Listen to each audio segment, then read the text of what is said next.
John. Thank you very much for joining us.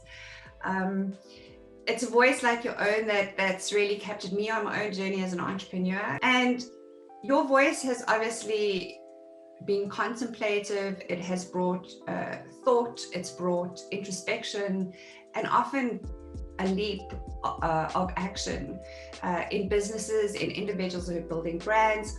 And I want to take this opportunity today to ask you to please lend that voice to a humanity issue that, since COVID is feeling a lot more prevalent. So we are a network of change makers on the ground. They're doing phenomenal work. I would like to just go through these questions where, number one, do you believe one voice can make a difference?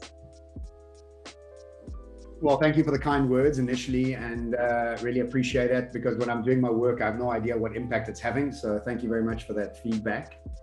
And firstly, congratulations to everybody listening to this. I think it's an incredible feat to take on the plight of other people or other animals, and to be able to help them in any way you can, I think is really a fantastic, fantastic character. I wish you all well with whatever you're doing, and I hope that this voice will add a little bit of benefit and a little bit of discipline and motivation that's much needed in times of uncertainty.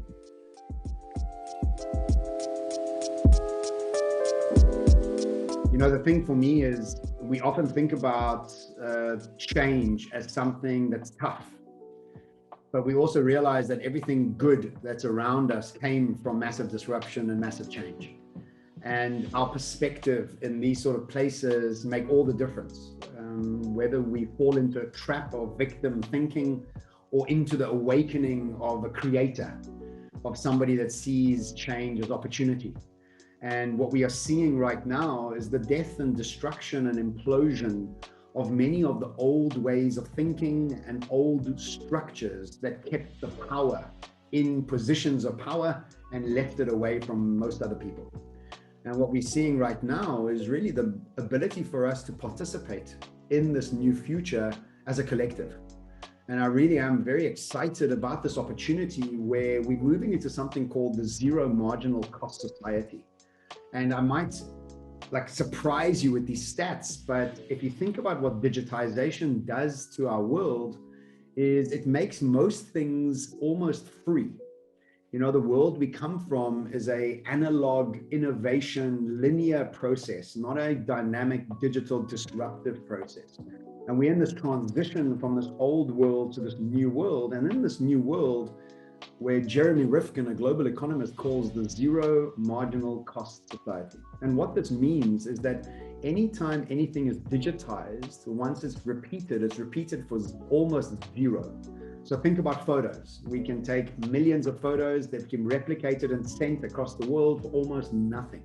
This was an incredible feat. If you thought about it in the early 90s and late 90s, that was almost impossible to think about, but now it happened. The second thing that we've seen really start to take this idea of zero marginal cost society is communication. We're starting to see that communication is becoming cheaper and cheaper and almost free when we're talking about WhatsApp with a Wi-Fi hotspot. And next will be transportation, and next will be energy. Already education and entertainment are almost free. If you think about ever buying a record, a tape, a CD, back in the 90s, it was quite a lot of money. Today, for $5 a month, you can listen to all the music you want, curated especially for you through Spotify or Apple Music. And this is being proliferated all across the way. So yes, you might be going through a tough time right now, but in broad terms, I think as humanity, we're moving to a much more positive state where we have access to more often by more people. And I think that really is something for us to focus on whenever you're feeling down, that in broad terms, we're definitely moving to a more abundant, fluid, and dynamic world that we can all become very positive about, rather than being stuck in trying to keep the old, familiar comfort zones alive. John, this last year and a bit, related to humanity, using your psychology background, and also your thoughts on the sustainability, so people, planet, profit. What do you think is the responsibility of cross sectors, from citizens into business, into social entrepreneurs, into government, What is our responsibility now with this new world that's emerging?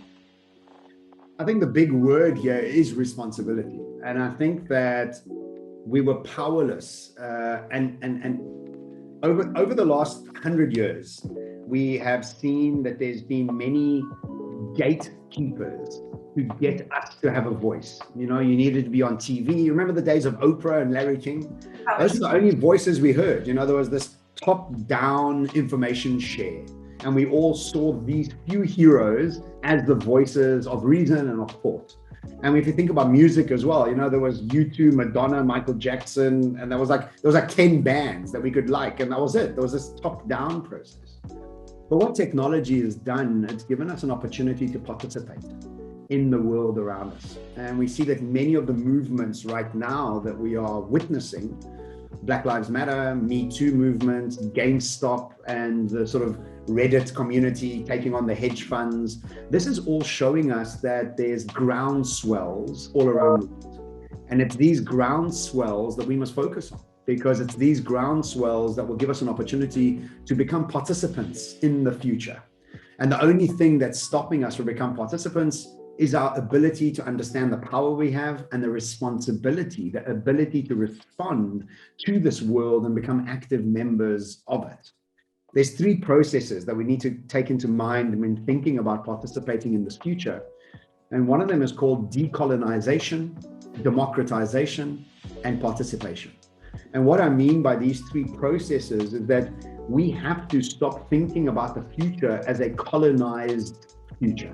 It's not about being a set future. We have to decolonize it, and we have to actually become participants in it. We have to democratize. In other words, we have to get more people of more color, of more gender, of more age around the table making decisions about the future. And then ultimately for us to participate in it, you know, sitting on the sidelines, blaming the government, blaming your past, blaming your gender, blaming whatever you want to blame, doesn't get you to be participants. It gets you to be stayed and gets to be old traumas repeated over and over, which doesn't allow us to build, reimagine, and curate a brand new world ahead of us. So yes, mindset and participation and responsibility become paramount in a place of transition and change in order for us to see this as an opportunity and not a challenge. And the only reason you're seeing it as a challenge is that you haven't reimagined the possibilities of what's coming, and you're just holding on to old stories, and seeing that these old stories are crumbling puts you in a state of victim mindset. And that's the whole point here, is that the old world is gone. It's going, it's imploding, and thank goodness it is, because now we can start rethinking a more transparent, a more fair, and more just world, which is really what my message is about. We all have an opportunity to write a new story. And what was is not necessarily how it is or how it can be. And, you know, we use Start a Ripple as our punchline, in the sense that however small, every action counts. And if I look at Greta, what she's done, the little Swedish girl with her voice for climate change, who would have thought her small action of, you know, boycotting school for a day would have turned into millions following her example. You spoke about more race, culture, color, age. You know, where do you see youth playing a part in this? From my side, you know, they get to write their own story going forward without taking so much of that baggage forward. But it's quite a large task to ask of them. Many feel that their world is uncertain. Specifically for them, where do you see their career paths and their choices going with building this new tomorrow? Yeah, look, I think as far as South Africa is concerned, the youth we're in a tough position because we have the highest percentage of youth unemployed around the world. I was looking at the stats yesterday, actually, writing some articles around Youth Month that we're in at the moment. Look, yes, it is tough, and we are sitting in a situation where the old idea of getting jobs and waiting in a line to get a job are fading away. And the quickest thing that we have to realize, and the mindset that we need to adopt as quickly as possible, is that the idea of employer-employee is changing. We are moving into a world of micro-entrepreneurship, and we are actually reverting back to pre-industrial times. If you think about pre-industrial times, every village, town, and little campsite had micro businesses. Every one of these towns and villages had a butcher, baker, and a candlestick maker. And these businesses were spread by impassioned entrepreneurs, micro entrepreneurs that service the community around them. There was no communication en masse. There was no transportation en masse. So you couldn't trade with a country next door to you or anything like that. We are reverting back to a world where we are being forced to be entrepreneurs again. Education doesn't guarantee you anything anymore. A job at an organization doesn't guarantee you anything anymore. Hard work doesn't guarantee you anything anymore. Nothing guarantees you except your own entrepreneurial spirit, your own drive and mindset. But the biggest difference we have today is that your tribe, your village, your town is borderless. You can find people all around the world that will share your passion with your product and your service. You don't even have to charge them a lot. You can charge them $1 a month. Remember that we have 5 billion people on the internet. Over the next 5 years, we'll have 8 billion people on the internet when Elon Musk and the rest of these satellites really start to come into fruition for all of us to get free, fast Wi-Fi.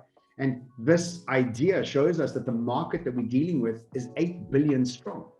All you have to do when you adopt the mindset of entrepreneurship is to understand that all you have to do is get 0.0000001% of them to pay you $1 a month, and you can live large based on your own passion. It's called the passion economy, the creator economy. This is a massively growing thing around the world. And so if you are stuck and if you're feeling pressure or angst, realize that you haven't actually looked into what makes you passionate. How can you package it? How can you sell it? What products and services are sitting inside your genius that you can apply into this tribe on the internet and actually proliferate it out there? This is a big opportunity for us. We just have to get away from the idea of I need a job. You don't need a job. You need to adopt an entrepreneur mindset and really look at the globe as a marketplace rather than just a smaller place. You know?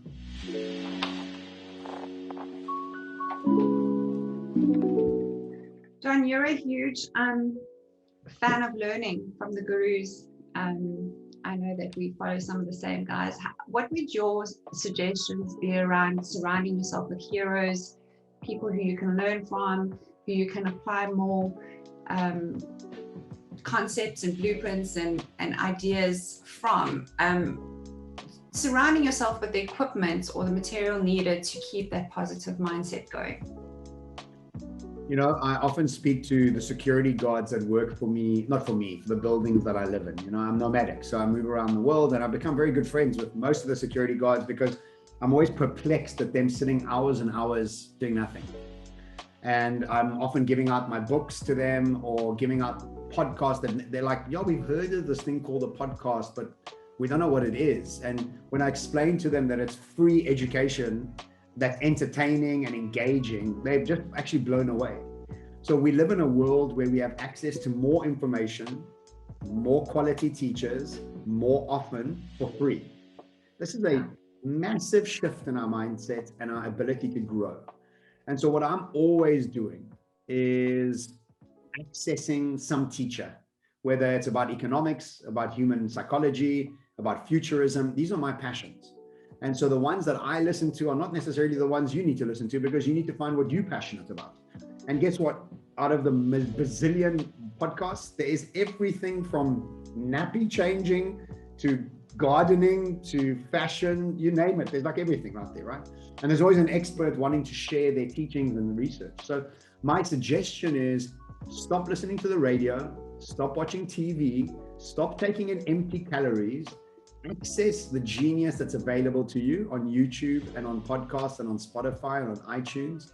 There's just so much out there. I struggle and panic that I'm not getting enough in because there's so many podcasts coming up all the time. So the thing for me is that I think most people just need to realize that, do you know that you have access to all of this for free at any time that you want? You can download it in a Wi-Fi hotspot and listen to it on your taxi home. So there's access. All you need is initiative. And that's the key word for me, is an initiative to want to grow and expand and focus on the future and not your past.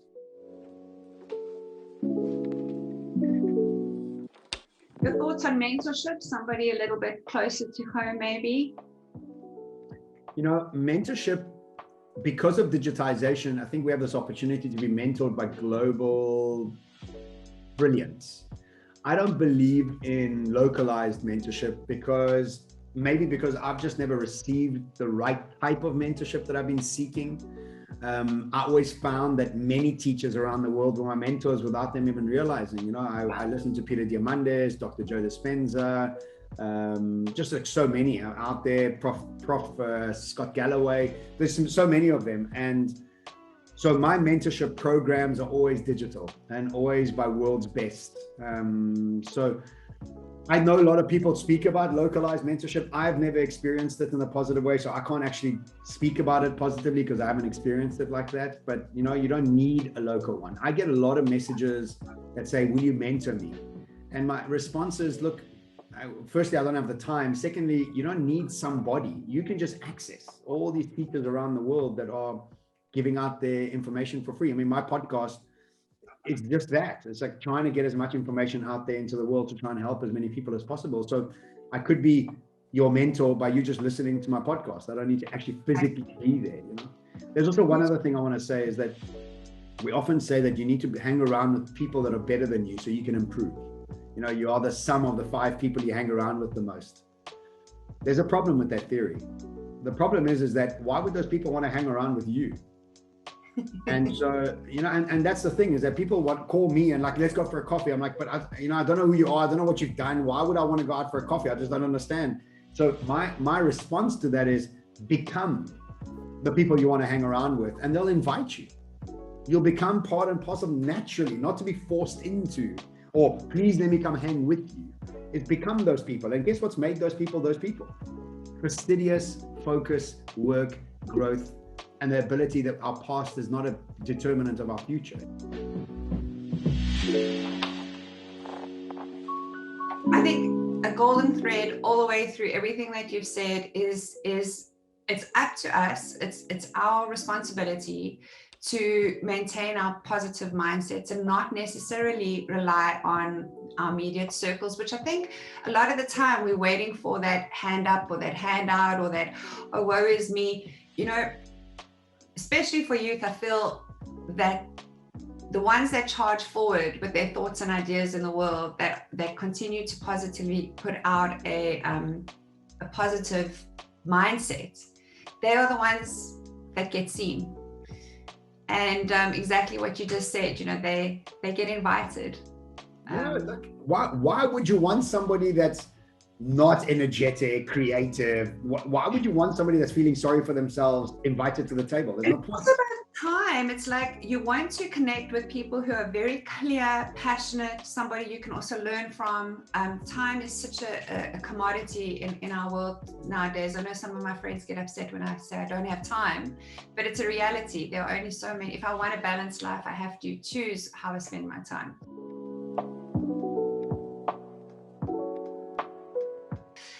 But in closing, John, just thank you very much once again for your time. I really appreciate it. If I wasn't a fan before, I'm a bigger one now. And could you please just close with a personal message of motivation? It's been a tough 18 months. Phenomenal work has been done, but there's still so much more to be done going into this third wave, etc. Could you just leave a positive message to our network? Look, it's not going to get easier. I think it's going to get tougher, because I think that the domino effects of COVID-19 are going to start getting felt over the next few years. And we mustn't be looking for comfort. We must be excited about change. And remember that there's no such thing as failure through this process. This is an infinite game. It's a forever game. So instead of thinking about failure as a failure, why don't you think about it as an opportunity to iterate, to reveal something new to yourself, and to expand with that new learning. And so as you go through life and experiment, and as you go through life and try, and as you go through life to try and figure out new ways to connect new dots, remember that there is no failure. You can't allow yourself to think there's something like failure. It's only about revealing, iterating, and expanding as we move into this unknown future. And guess what? Everybody's moving into an unknown future. You're not alone. You can't feel sorry for yourself that your future is unknown. Everybody's is.